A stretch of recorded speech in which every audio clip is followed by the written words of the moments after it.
But you mentioned your wife's cancer. Yeah, what time frame does this come into play?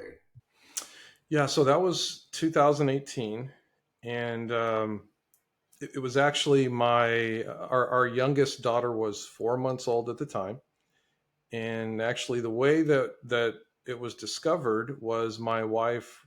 She was still breastfeeding our daughter at that time, and she had a clogged duct, and she noticed it was clogged, and she felt the lump, but didn't think a whole lot of it because she had a clogged duct. And then when that went away, when the clogged duct went away, and the lump was still there, then it was like, okay, well, there may be something else going on. She was kind of reluctant to go get it looked at, but after some time, she decided, yeah, it's definitely, and I say time, a few weeks, she decided, okay, it's definitely time to go get that looked at. And so she did that, and that's where I think at the time she was in her late 30s at the time, pretty young, and still young, obviously, in case she hears this. But she what we did find out is that when you're younger and you get breast cancer, it tends to be a more aggressive form of breast cancer as well. And so, her doctor was very adamant that she needed to go through the proper protocols and everything to address it quickly and aggressively. And so that's what she did. And it was challenging. It was really hard, um, her going through the treatments and the chemotherapy and everything.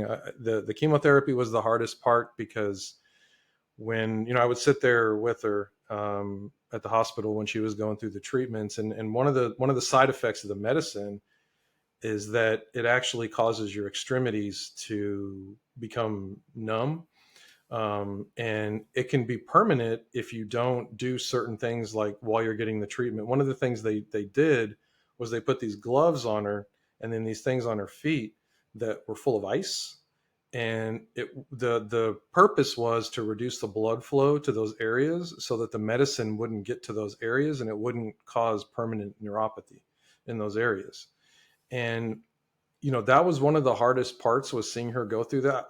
Unfortunately, I've never had to experience that, but she would get those gloves on and everything, and it would, you could just see the expression on her face and the pain that she was going through. And then right as it would start subsiding and she would start feeling better, they would come and change them out because they were like, okay, it's time to change them out so that we don't, that blood flow isn't allowed to get over there. And so that was one of the hardest parts, to see her going through that. But I do have to say, I that whole experience gave me a whole new appreciation for women and their strength, because during chemotherapy, radiation, surgery, during all of that, she was so tired and exhausted as you could imagine, but she would save up her energy so that she could read to both of our daughters every night. And during all of her treatments, she did not miss a single night of reading to both of our daughters. And that That's was just, incredible. that's incredible. Yeah, as a guy, I can say I probably would have been a wimp, and I probably would have asked for her help. Um, but I was just amazed. So Women are so much stronger than us, and yeah, they we are. we try to play this, I've got more muscles type of thing, but they could just take it so much better than. No, I'm a big sissy, yeah, but yeah, I was just one, you got to go through. It's not just the side effects of the treatment to the illness, but then she's got to go through the side effects or the pain caused by the treatment to the treatment. Yeah, These exactly.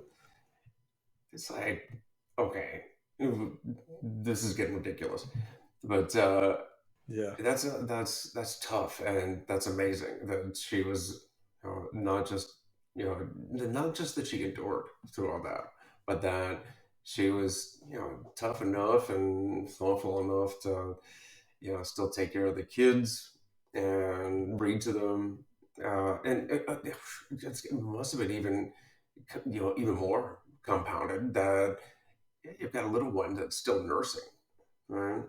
So hats off to her.